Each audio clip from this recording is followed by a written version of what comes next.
Hello दोस्तों, मैं हूं सागर और आज मैं आपसे बात करने वाला हूं कि किस तरह से हम अपने पैसों को डेली बेसिस पे जला रहे हैं। जी हाँ, लिटरली जला रहे हैं। अगर मैं आपसे कहूँ कि आप अपनी जेब से 100 या 500 की कोई नोट इस तरह से निकाल के उसे माचिस से जला दो, तो क्या आप ये कर पाओगे? बिल्कुल भी नहीं। तो अगर आप इस तरह से अपने पैसे को जला नहीं सकते हो, तो आप क्यों अपने पैसे को अपने सेविंग अकाउंट में, अपने एफडी में रख के उसको लिटरली जला रहे हो? इसी बारे में आज हम बात करने वाले हैं। ज़्यादातर लोग किस तरह से अपने पैसे को जला रहे हैं। दोस्तों, सेविंग अकाउंट का इंडिया में on an average interest rate मिलता है 3 to 3.5% and in some cases 4% तक मिल जाता है।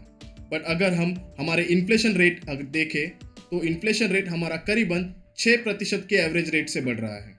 तो अगर हम 6 - 4 करें सिंपल मैथमेटिक्स, तो भी हम हर साल 2% अपना पैसा जला रहे हैं। जो लोगों ने बहुत ज़्यादा अमाउंट में अपने पैसे सेविंग अकाउंट में रखे हैं, से फॉर एग्जांपल 10 लाख अगर किसी ने अपने सेविंग अकाउंट में रखे हैं, तो उसका 2% यानी कि करीबन 20,000 रुपये हर साल जला रहे हैं।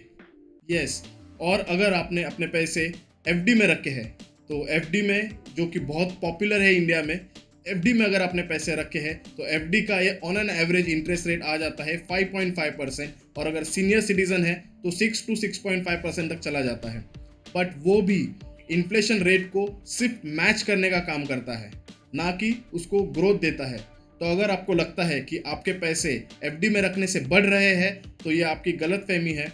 उस तरह से आप अपने पैसे को कभी नहीं बढ़ा सकते। क्या कोई ऐसा तरीका है जिससे आप more than 6% interest annually earn कर पाओगे?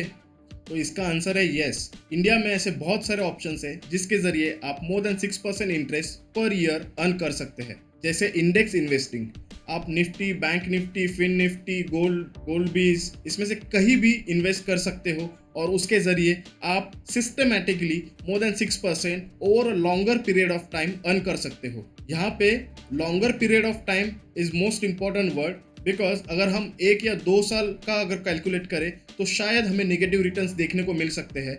बट अगर लंबे पीरियड का अगर हम देखें तो इसमें डेफिनेटली बहुत अच्छी ग्रोथ हुई है। सिमिलरली अगर हम म्यूचुअल फंड का ऑप्शन देखें तो म्यूचुअल फंड ने भी over a longer period of time काफ़ी अच्छा परफॉर्म किया हुआ है। एटलीस्ट हम जो हमारा इन्फ्लेशन रेट है दैट इज 6%, उसको तो डेफिनेटली बीट कर पाएंगे। और अगर आप अपने नॉलेज को बढ़ाते हो, स्टॉक मार्केट में किस तरह से इन्वेस्ट किया जाता है, किस तरह से रिटर्न्स अर्न किए जाते हैं सेफ वे से, अगर वो सीख जाते हो, तो आप ऑन एन एवरेज 10 to 15% के आसपास रिटर्न अर्न कर सकते हो। यस, अगर आप सिंपल मैथमेटिक्स यूज करोगे, सिंपल एनालिसिस यूज करोगे, तो भी आप करीबन 10 से 15% के रिटर्न्स अर्न कर सकते हो through stock market. And not only stock market, India में ऐसे बहुत सारे ऑप्शंस हैं जिसके जरिए आप अच्छे खासे रिटर्न अर्न कर सकते हो। तो आप अपने पैसों को जलाना बंद कीजिए, अपने पैसों को सेविंग अकाउंट में, एफडी में रखना बंद कीजिए और अपने पैसे को जलने से बचाइए। Thank you and have a good day.